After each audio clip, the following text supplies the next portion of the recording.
recording. You'll see a little screen. Okay, it's recording. And I'm going to go back and share my screen here from beginning. Oh, I said from beginning, I didn't go back to it. So this workshop is sponsored by DuPage County Stormwater Management. The title of it is Native Vegetation for Stream Bank Stabilization. Our speaker is Ryan Altop with NCAP Incorporated. DuPage County Stormwater Management was established in 1989, and they manage all stormwater issues in the county and enforce the countywide stormwater management and floodplain ordinance. And with that, I'm going to stop sharing, and I'm going to turn this presentation over to Ryan. So Ryan, as I mentioned, Ryan Altop is with NCAP Incorporated. He is the Field Operations Director, Corporate Safety Director at NCAP. The presentation, Native Vegetation for Stream Bank Stabilization. He will be discussing the uses of native vegetation in the stabilization of stream banks, their limits, and things to consider in choosing the correct best management practice. With that, Ryan, it's all yours. Thank you, and good afternoon, everybody. We'll go ahead and get started here, and we'll jump right into it.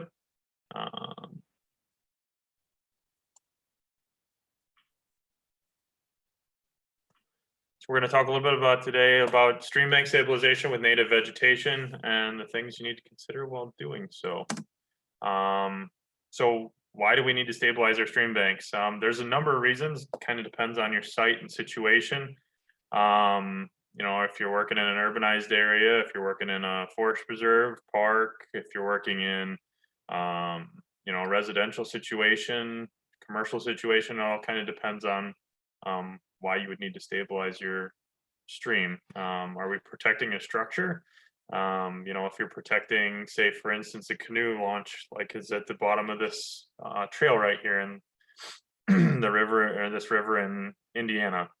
Are we maintaining a current stream bed height? Do we have multiple structures that are linked together, say underpasses underneath of a bridge, that we need to maintain the current bed height to prevent loss of the functionality of those structures? Are we preventing soil loss? So like again, in the instance of this canoe launch, are we trying to prevent that from being sedimented in? Are we trying to not lose a bank, you know, on somebody's property? Are we trying to maintain the footprint? So we have, say, for instance, a set channel width that could be in an urbanized stream that if the creek is really outside of that footprint, it's in somebody's backyard or in someone's foundation or in their home. Are we restoring an impact? Did we have to run a natural gas pipeline through the area and we need to restore the stream back to its original condition? Typically those are bored through these days, but possible impact. Or a railroad crash or something of that nature, and then we need to restore the stream back to its original habitat. Are we protecting habitat? Is there a high value species in the area, or you know, say a mussel or a turtle or something of that nature that we need to protect in the area? Or are we trying to create habitat for one of those things? So there's a bunch of different reasons why we might need to do some stream bank stabilization. And so, you know, then we're going to have our planning and design considerations. Is using native vegetation even a possibility? You know, in the instance of the photo on the right there, you know, almost have to use stone due to the drop in elevation from top to bottom. Would, you know, and the flow rates. Are additional practices needed for either establishment, native vegetation, or are there alternative stabilization practices necessary? You know, so how can we team the native vegetation up with other practices to make them work and function for us? You know, can we use the existing channel morphology, or do we have to create new channel morphology? And we can figure that all out through, you know, the field conditions modeling, flow rate and design cross sections, running the calculations. and kind of looking at what our actual overall goals are for the project. Are we looking to have a wooded stream bank, like you see below? And so maybe dense vegetation is not a possibility on the stream. Are we, looking for an open prairie type stream corridor? So that these are all things we have to take into consideration. Why would we even choose native vegetation in the first place? What are some reasons why, you know, we might want to work with native vegetation over having, say, a manicured turf grass stream bank? So of course we've got the deep fibrous roots. Everybody's seen the um, pictograph down on the bottom right there. Where the roots can extend down 6, 8, 12 feet, into the stream bank, and that's a big reason why we choose native vegetation. It doesn't require irrigation, which on a stream bank isn't always a big thing, but when you've got some stream banks that are tall and steep, especially in some of the urban environments where we can't lay a stream bank back, it's something to consider, is that not all native vegetation requires any type of irrigation at all. It's meant for being in the habitat that we live in. It's designed to be in the Midwest. It requires the right amount of water that already exists here. And we may see that change as climate change rolls through, and the climate changes a little bit. The native plants that actually are native here might actually change naturally over time. They give better filtration and infiltration. So the water that's running off of the areas around us and into that creek, which of course many of our creeks and rivers in the area are our sources for our drinking water. You're going to get better filtration and better infiltration back into that watershed because of the native vegetation. It's a diverse habitat, so there's many different things that can live within that stream bank off that native vegetation, and it's suitable for our local soil types. You're not trying to guess as to whether or not it's going to survive in the soil types that already exist here. The fluvial soils that already exist. We already kind of know what plants will survive that are native here. So that would be a huge reason why we would choose native vegetation. And of course, there's species selection. We already kind of talked. There's different areas within a creek corridor, but we already kind of talked that you're going to want to choose based on that sunlight and what we've got going on. If we've got a fully wooded stream bank, you may not want to select something that's going to require full sun all the time. If we have a very large floodplain in a forest or in a stream, you're not going to want to select plants that have to be in an upland setting all the time to survive, because in a floodplain they're going to experience occasional flooding and be in and around and underwater from time to time. So we want to select different plants as we go up that bank profile and back into the upland. So if we've got a very large emergent shelf, we want to make sure we've got plenty of plants selected for that area.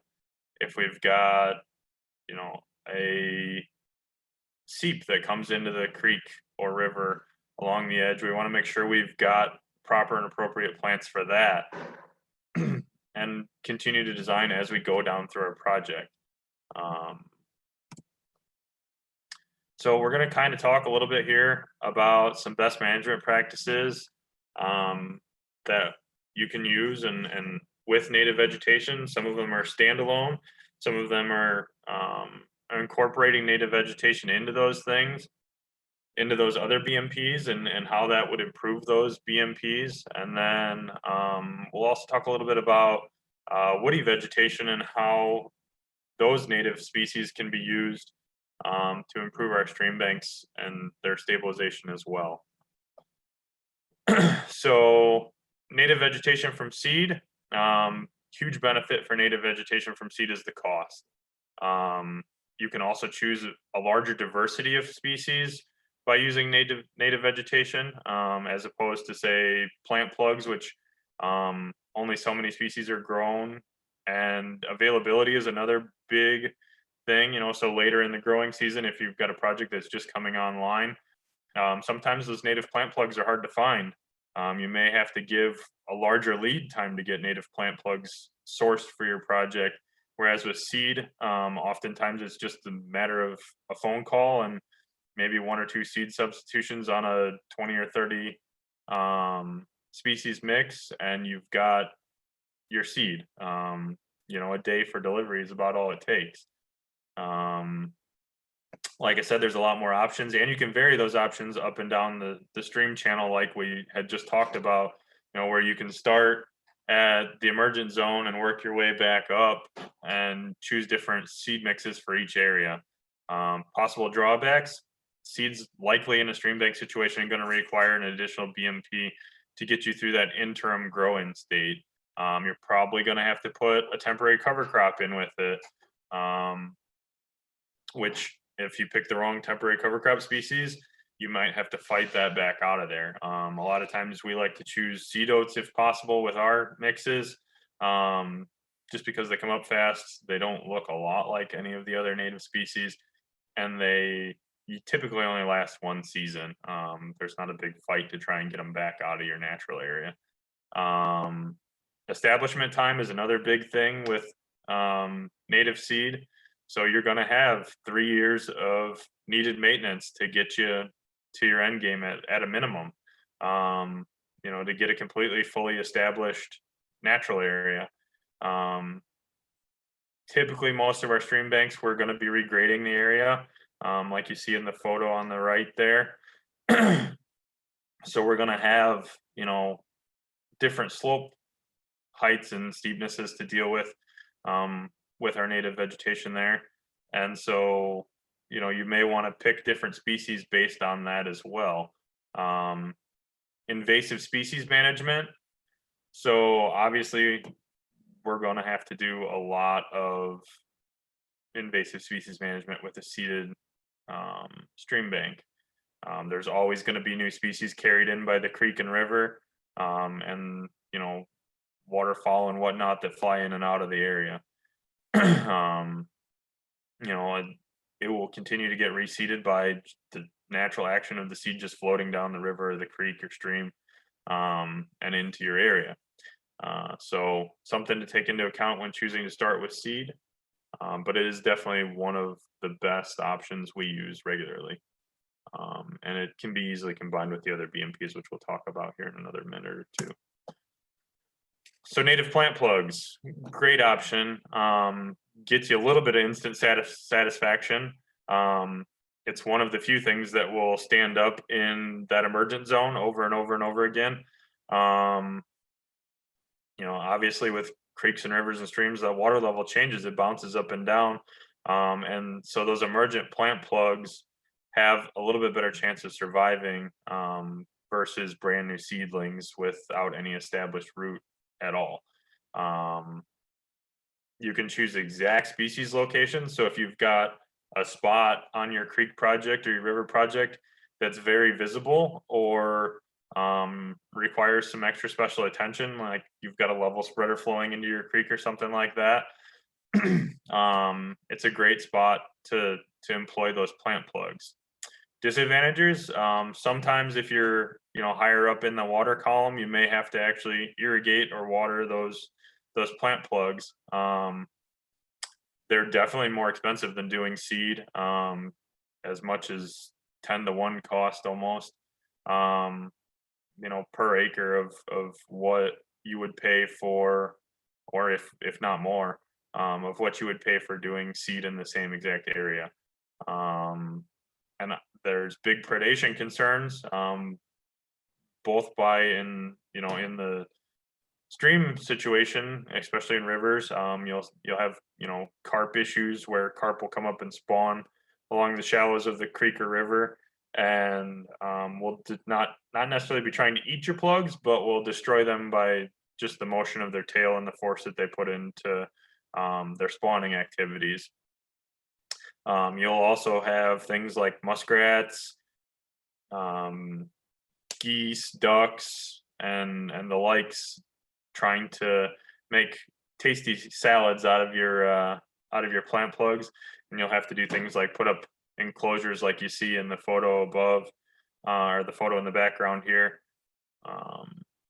where you've got to keep them out of there basically. And there's a number of ways to do that. You can do it with chicken wire on the outside edges. You can stick with just twine over twine. You're definitely going to have to put in, some type of flight or aviary protection across the top. So native plant plugs are another great option. These two can also be worked into a lot of the BMPs, and I'll talk about that a little bit more here in just a second.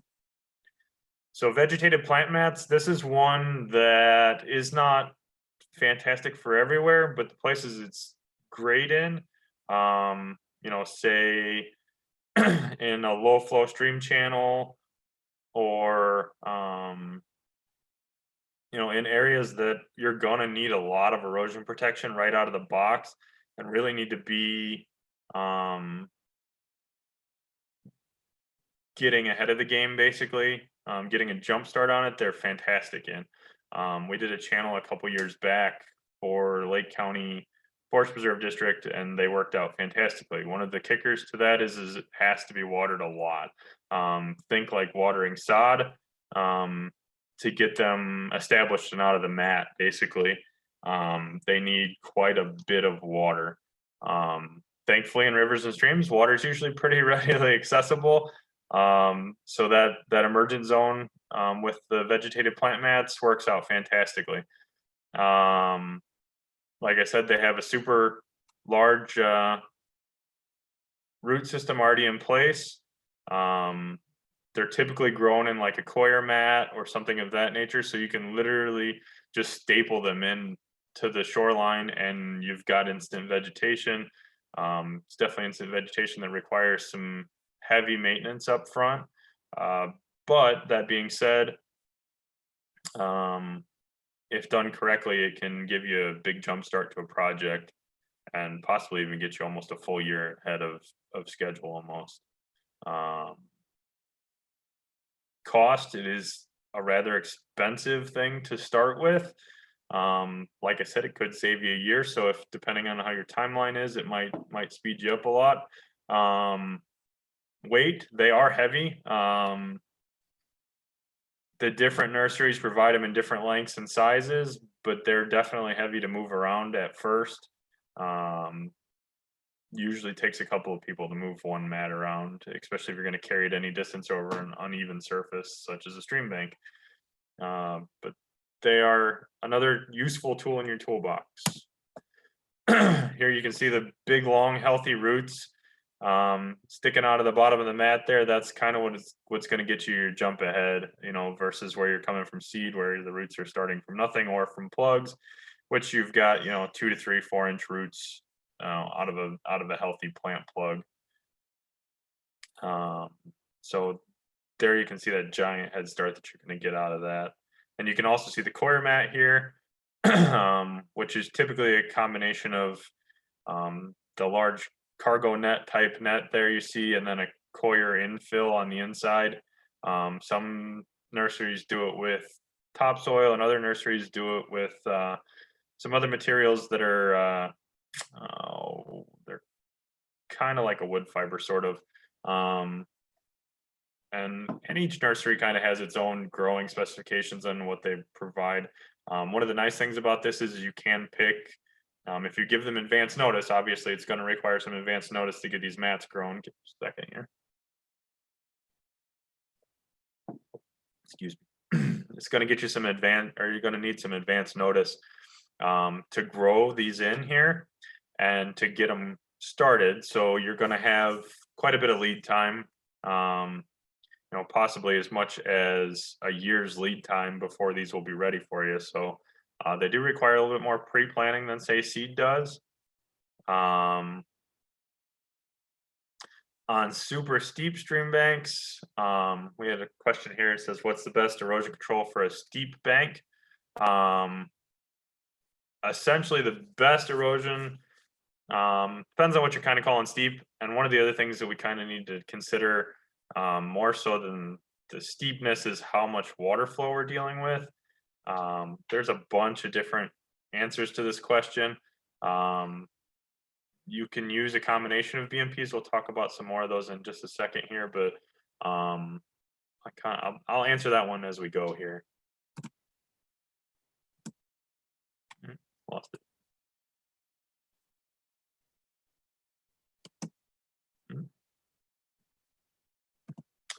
All right, so some permanent reinforcement that we can kind of talk about. This is actually one of the great things for a steep stream bank, are vegetated soil lifts. Actually, perfect timing for this. So what these are is typically they're 6 to a foot at a time soil lift on a steep bank. And as you move up the bank, you basically are creating sort of a burrito wrap each time of a reinforced soil, basically. So you've got either a turf reinforcement mat, something like a North American Green SC250, or which is a turf reinforcement mat, which has, it's like an erosion control mat, except it has a heavier center fill usually on it. With SC250, for instance, there is a almost looks like a accordion type folded up piece of paper of plastic that runs through the middle of it that the vegetation grows through, and it's permanent. And what that does is it kind of helps that native vegetation lock itself all together through that plastic. And so you're not just working with the one root, you're working with a whole group of roots all together rather than just that one. And as you go up, you seed the fronts of each one of those lifts that you see here. You'll seed each one of these lifts as you go up. And in this instance, there's also brush layering in this one.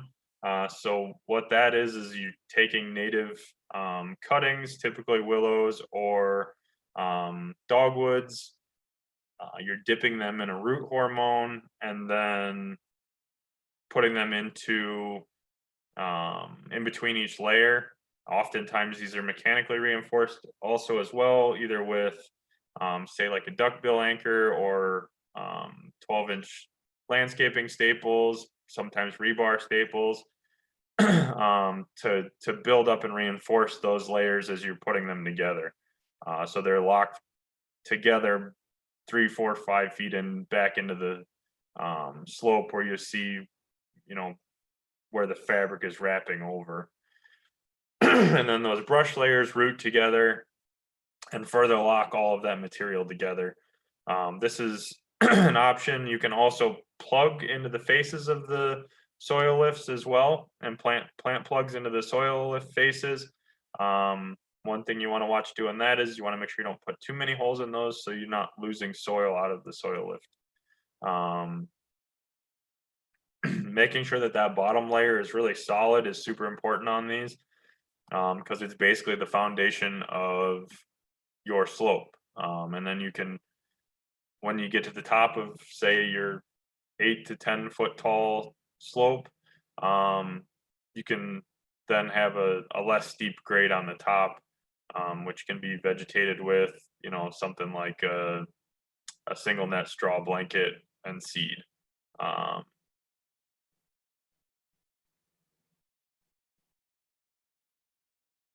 Live stakes is another option. Always want to choose native species if you're choosing woodies to go in. We typically recommend sticking with shrub type species and avoiding tree species. Although tree species provide great habitat, and especially when they tip over and those root balls are exposed into the creek, they provide a lot of riparian habitat as well that way. They're not necessarily the best option for native stabilization, basically, for stream bank stabilization. However, shrub species such as willows and dogwoods, because their stem density is so large, they typically create very nice fibrous roots underneath themselves that create really great stabilization. Typically, you're going to want to use them in a large stream corridor situation, something like a forest preserve or a natural river, something of the larger corridor type stuff. You're going to want to avoid them in an urban setting, just because they do kind of get big and woolly. This is one in an urban setting, where they were called out, and you can see the building behind it to the right there up on the hill. And those willows actually were planted about 5 years ago, and they almost touched that building on the other side of the creek. Today, I actually took this picture earlier this week. So, because I went back to see kind of how they look. So you may have some need, if you're putting them in an urban environment, for controlling them long term, keeping them from, growing into places you don't want them. So that's kind of one of the negatives. They have really high initial mortality. So if you're planning this on one of your projects, plan to lose 25 to 50% of the live stakes you put in initially. The nice thing is they're fairly cost efficient as far as, when compared to other, woody vegetation purchases and installation. You could use 5-gallon, 1-gallon, 5-gallon shrubs as an alternate. That would be a little bit more costly, but it's an option as well. So then we'll talk about using native vegetation with and in coordination with other BMPs. So another BMP you can use native vegetation with is this coir log here that you see running down both sides of this creek channel. You can actually both pre-order these from the nursery and have them pre-grown, or you can install them yourself inside of the coir logs by using essentially a hole drill and infilling just a little bit of soil and then planting the plugs in there. Basically, they're plugged, and then the plugs are allowed to grow into the coir logs. If you're not familiar with what a coir log is, it's essentially a 6 to 9 pound per linear foot. You can get them a little bit more dense than that, but I probably wouldn't recommend more than 9 pounds because they get pretty dense after that if you're going to plant directly into them. Log made out of coconut fiber, and then they are wrapped in a net that is either made out of natural fiber like coir fiber, so additional coconut fiber is turned into rope, or they're out of a polypropylene net that is not degradable. Either way, the coir log will degrade over time, and then those plugs, which by that point will be, which it'll take 3 to 5 years minimum for the coir log to fully degrade. At which point those plugs and native species will be large enough and have reseeded enough times that they will fill in that space in the stream bank and further stabilize it. Another option would be to use them in combination with anti-scour mats, and there's a number of manufacturers that make these, and you can use that deep root structure to get even more protection out of those scour mats. This was right after this one was installed. This is a project here in Sycamore that we used these on. Rather than putting a whole bunch of stone into the creek corridor for this creek here, we used the scour mats to carry that flow down into the creek and keep it stable, so we weren't having any erosion. And these are now vegetated fully. You can't even see that the scour mats are there, and have turned out very nicely. You can use them with concrete block mats, as you see in the lower right-hand corner. So you can use native vegetation through those. And what those are, if you've never seen a concrete block mat, is it kind of looks like almost a square or pyramidal type shape that is molded directly into biaxial geogrid, and then backed with an erosion control blanket on the backside, which you can put directly over the native topsoils and seed the native soils, roll the mat out, secure the mat for its initial growing period. Once it grows in, it works kind of like a turf reinforcement mat on steroids, and the native vegetation will continue to grow through, provide that habitat, provide the additional stabilization of locking the mats down to the soil surface by using those deep root profiles. You can kind of intermix those BMPs. You can see the outside bend stone toe protection in the bottom left-hand corner there. And those can actually be plugged into with native vegetation. Typically, I recommend doing that in the second year of planting's life. So give it one full growing season. And what that does is it kind of allows a little bit of sediment to build up in between those stones, so that the roots actually have something to bite into and get their nutrients from and start growing in. So you're not just trying to stick them in between some rocks and hope that they survive and don't get pulled out by high flows. You'll also see there a whole bunch of different kinds of erosion control blanket. You can see right up against the shoreline and against the normal water line there of the creek that we've got a straw coconut mat, and that's one thing that will definitely help along the normal water line, is using a little bit heavier blanket in your designs, and then switching to a regular straw mat above that. And you can see in that photo that it's all BioNet blanket, which I definitely recommend anytime you're working in a creek channel, so we're not trapping any of the critters and creatures that live in and around your creek corridors.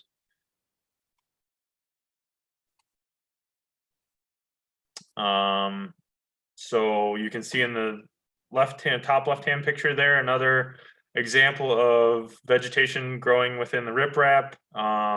This is in front of a flared end section that leads to a creek here. But it's definitely another opportunity to make that riprap even more stable and stronger.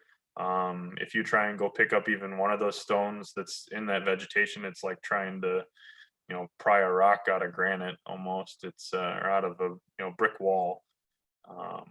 They really get rooted in there and lock down nicely. They provide additional habitat this way, for things like crayfish and snails and macroinvertebrates and some of your microinvertebrates as well. You can get your different larval states for different bugs in there growing and crawling around, and so that works out very nicely. Oh, I accidentally grabbed that picture twice. I apologize for that one. You can also use them with gabion baskets. So, and this is an opportunity and a picture of us protecting this bridge structure here for a walking path. And so over top of all of those Coil or those gabion baskets is soil lift over top of them that is planted with native vegetation. That native vegetation will work its way down into the gabion baskets. The root system will lock the tops of the gabion baskets in place and help to hold it together. There's also a tie back in that second layer that goes, about 6 foot back into the soil behind the gabion baskets. And that too, over time, will get locked in with those long roots of the native grasses as well. So just one more way you'll see them work together and really help each other out. So we've talked about, different ways we can incorporate native vegetation into it, but one of the things everybody needs to remember is that it's not a set it and forget it moment.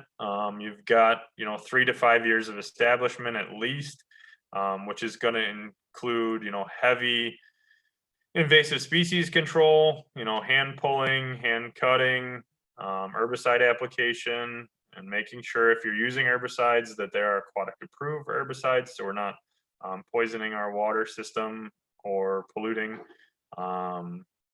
Mowing, if you get a big stand of annual invasives that come up, you may need to mow those banks. If you have a big tree from an adjacent woodland fall over into your stream bank, you may need to cut it out and cut it back. Get a big heavy storm and it washes in a bunch of debris from upstream or downstream or upstream. You're going to need, some help with that and getting those materials out of there. If you have a large, an extreme event and you have unexpected erosion for some reason before the bank can get fully established, you may have to rework and replant an area. So these are some things you may want to budget for when you're planning your creek projects. You may have human activity where a car crashes into your stream bank area or something like that, tears it up, that you may have to repair as well. So they're definitely not a set it and forget it. They will require an initial maintenance period that's pretty heavy. 3 to 5 visits a year for an experienced crew is definitely pretty standard for those first 3 to 5 years. The last come on. So you'll have long-term maintenance considerations also. You're going to have, invasive species removal long-term. You're not going to just do that herbicide application or hand removal for the first 3 to 5 years. The creek will continue to wash in invasive species. Reed canary grass likes to float really well. The seeds do, and you'll have a random patch of reed canary grass pop up, or if you're trying to keep, invasive shrub species out, you'll have those washing into your areas as well, or being dropped in by local avian species. You may need to make sure you're getting enough sunlight down. So as trees that were either planted on the upstream on the banks, or as trees move in, you may need to remove or thin some of those trees out to make sure you're getting enough sunlight down to the native vegetation. You're going to have continuous maintenance going with all of these. Even after those 5 years, you're not going to be able to just walk away from it. And then, so conclusions. So native vegetation is definitely a valuable tool in our toolbox. There's a lot of different ways you can use it. Native vegetation has its limits, especially in urbanized stream systems. So you can only take them unreinforced up to a certain, flow rate, up to certain steepnesses on your banks. Reinforced, you can take them a lot further, and they can actually help, some of your hard armor BMPs be more efficient and more established and do a better job. And then, it requires long-term establishment and long-term maintenance. It's definitely not a set it and forget it. So plan for your projects to have long-term maintenance. It's not necessarily just about winning that first grant and getting the project done. You've got to continue to do the maintenance long-term, or the project will revert and go back to a failing state almost. Looks like we got another question. So what sorts of permissions and permits do you need to work on or near a stream? That's a great question. I get this one a lot in my travels around the area.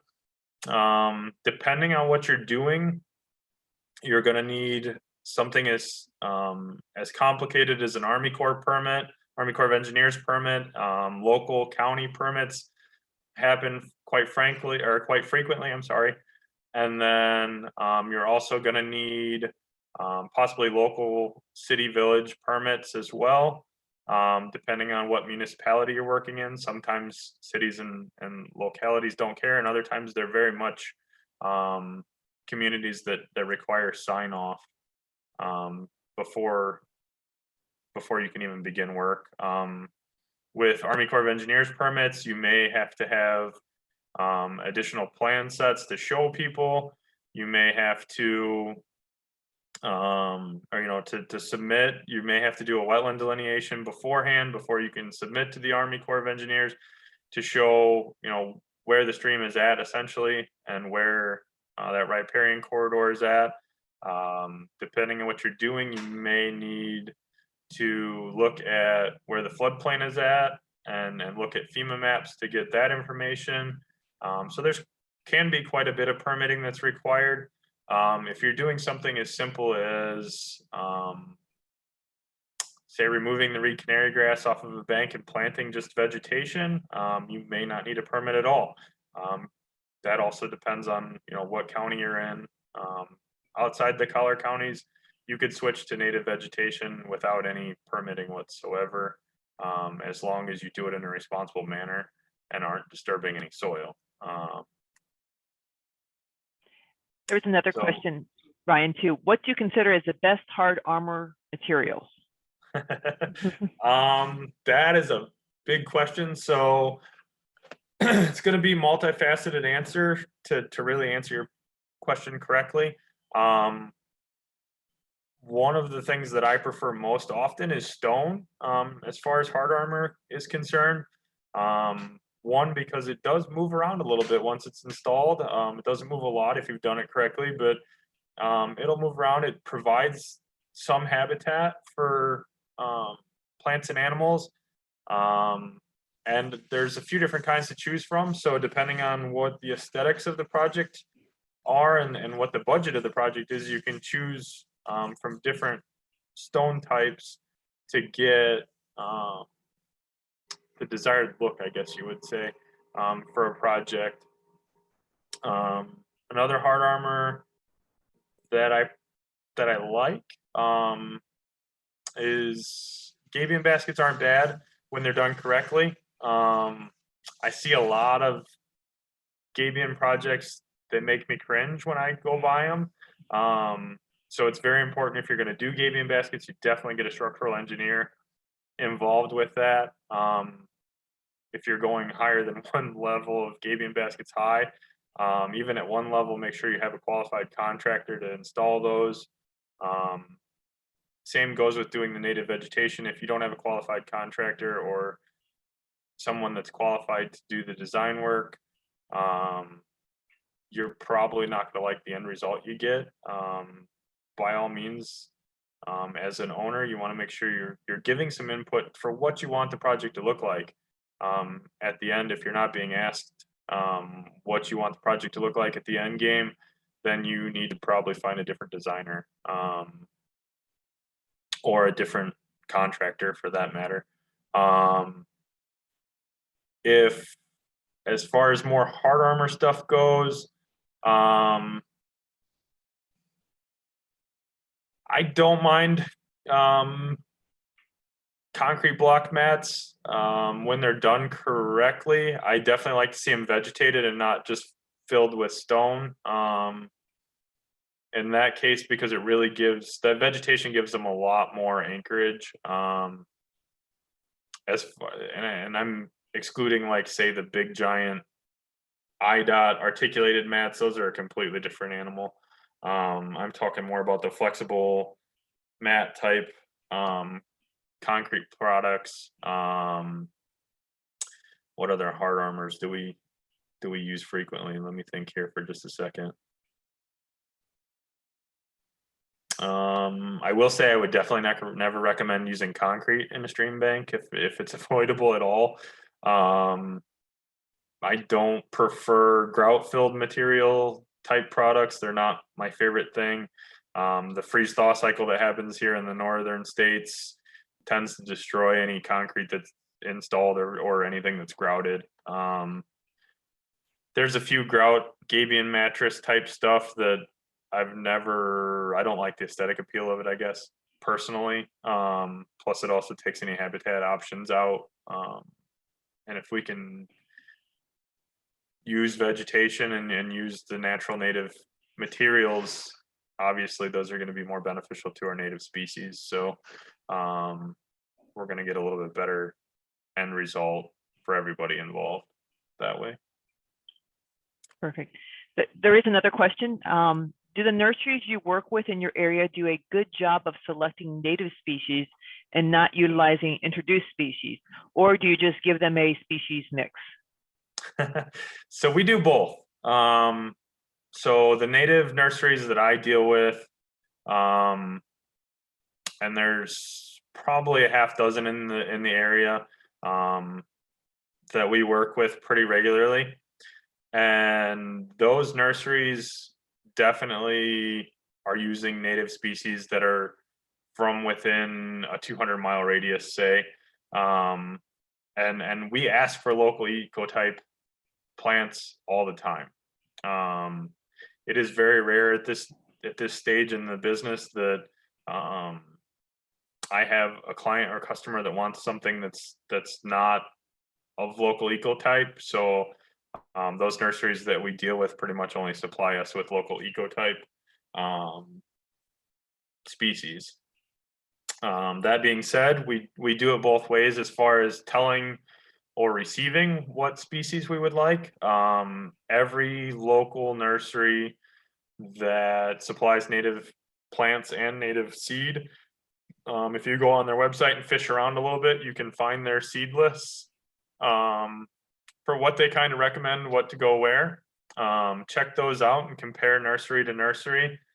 And by all means, use Google as a friend, and you can Google those scientific names and find out exactly what most of those species are going to look like.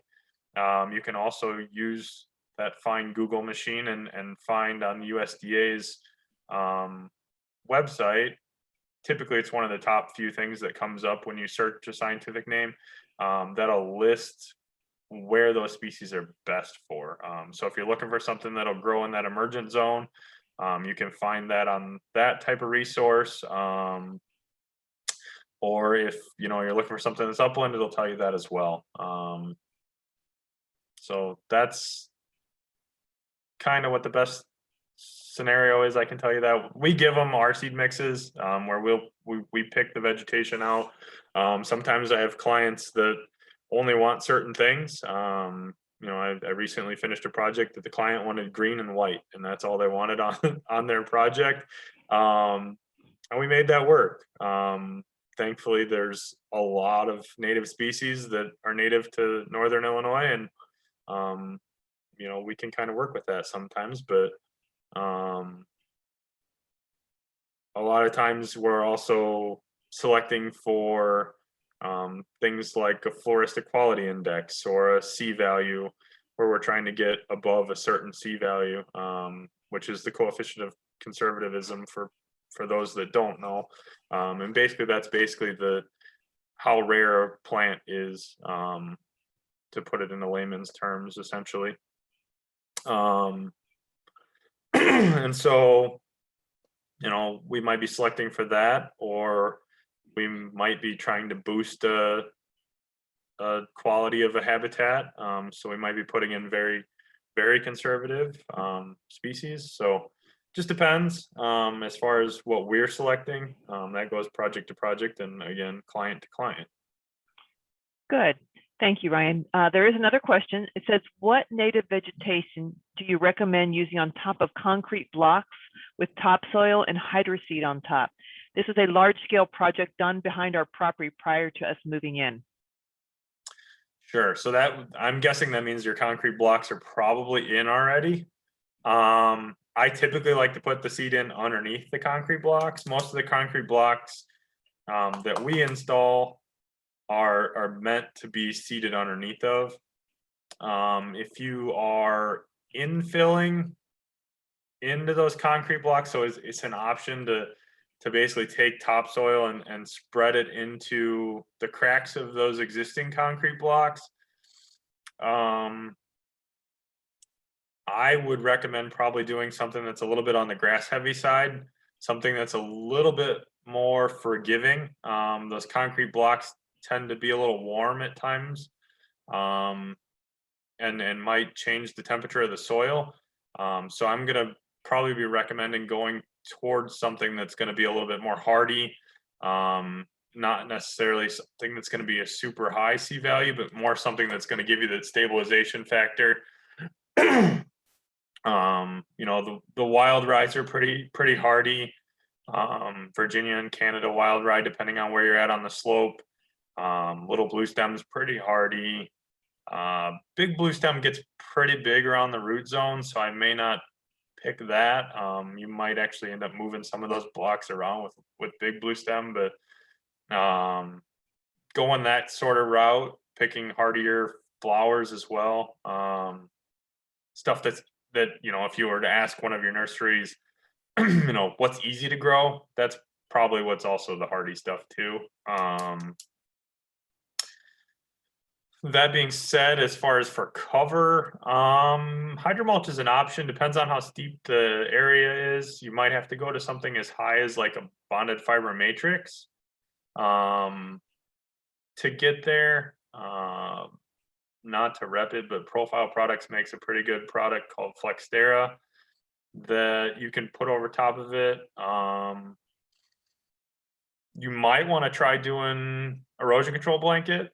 In a stream scenario, I prefer erosion control blanket. The reason for that being is some of the hydromulch products sometimes have a harder time holding on in a high flow scenario.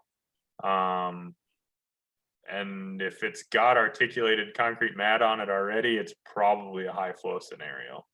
So you might want to look at an erosion control blanket, and then you're going to have to kind of wedge those staples down into those cracks. You may need to switch to a longer staple, something like a 12-inch staple, and so that you can get all the way down into that parent soil, which is probably a little bit more solid, because you're not really going to be able to compact that material between those blocks when you're installing it. Okay, that's great to know. And as Brian said earlier in his presentation, most of this items and native plants take about 3 years before they really look good. Someone asked a question: what is best for a high flow creek and steep bank? I guess they're assuming what native plants are. I'm assuming that's what they mean for high creek flow and steep stream bank. Reinforcements. Yeah, so in a really urbanized stream channel, so we've actually done a couple of the sections of a creek called Silver Creek, which is probably one of the most urbanized outside of the Chicago River that I've worked in. We've done a project on the Chicago River as well, doing stream bank stabilization, but which won a couple of awards, but it's a whole different story. Boy, you're probably going to be looking at something, without seeing it, that's really hard to say. Here, I'll switch slides. If you want to tell me where you're at and where your stream's at, I can probably come out and take a look at it and get you a little better idea. With the heavily urbanized stuff that's super flashy and really, really steep, without seeing it in person and maybe having an engineer doing some modeling on it, it might be hard to make a call as to if you can even use vegetation in that situation. You may be in a scenario where you might be in a lot more stone and a lot less vegetation. If you can use vegetation, you're going to be probably looking at something that's grass heavy with a little bit of forbs in it, to get you through. If you are, if you're not in a super flashy area where the water comes up and stays up for more than 48 hours at a time, you might be able to get away with more vegetation. My experience is with those super urbanized streams, sometimes they stay up for longer than 48 hours. And the reason I say 48 hours is so if you put a plant underwater for a whole lot longer than 48 hours, more than a couple of times in a year, in an established plant, a brand new one, if you do it more than twice on 48 hours, you'll probably kill it.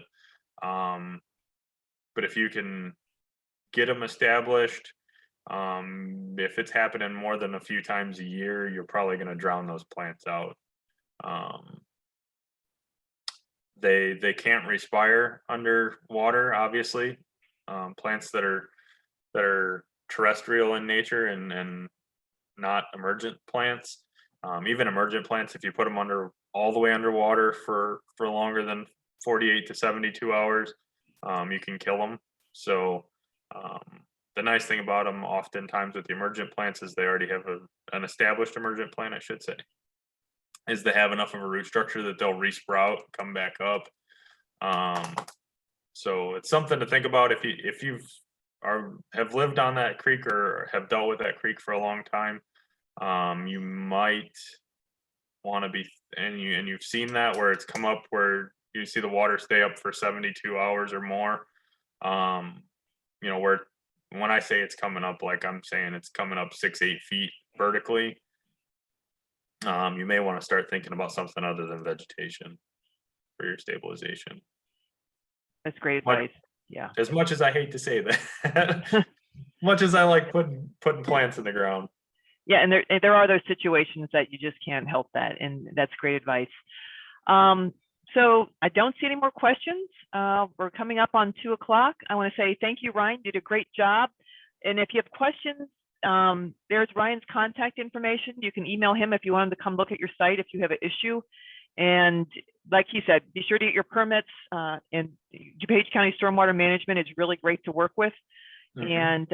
And Ryan can help you too. And be sure to call them before you start any work in the stream bank area for the necessary permits. Just want to emphasize that. So thank you, Ryan. Everyone have a great day. And this will be recorded. We will be sending out the recording to everyone that is registered for the webinar. So thank you and have a good day. Thank you. Thanks for the invite. Thank you, Ryan. Bye-bye.